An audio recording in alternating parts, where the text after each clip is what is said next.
आज काय आणलं आहे शीतलने? अहो एक छोटासा व्हिडिओ आणला आहे, तुम्हाला नक्कीच आवडेल. खूप सुंदर व्हिडिओ, किती छान दिसते. आकाश एकदम निळशार आणि अधूनमधून एखाद दोन गाड्या जाते आणि बाकी सगळी शांतता. मस्त वाटते ना, मला पण छान वाटलं म्हणून मी लगेच शूट केलं आणि तुमच्यासोबत शेअर करते.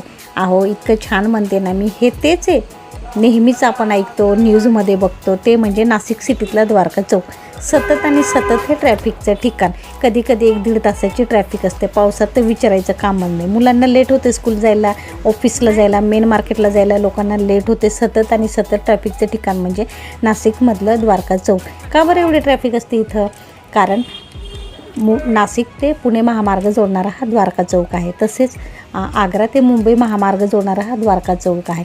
सगळ्या बसेस इकडनंच जातात आणि 4 व्हीलर झालं, रिक्षा झालं, 2 व्हीलर झालं, पायी चालणारे लोक आणि फ्लायओव्हर जरी असला ना, कधी कधी अवजड वाहनं पण खालूनच जातात.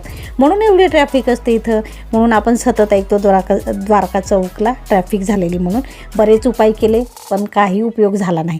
म्हणून आता काय केलेलं आहे, पायी चालणाऱ्या लोकांसाठी अंडरग्राऊंड रस्ता तयार करताय. 1 जानेवारीपासून हा चौक बंद आहे. रस्त्याचं काम अजून पूर्ण झालेलं आहे. भरपूर मोठं काम आहे म्हणून पूर्ण होत नाही. आणि आता 1-1.5 महिन्यापासून सुरू झाला आग्रा ते मुंबई हायवे.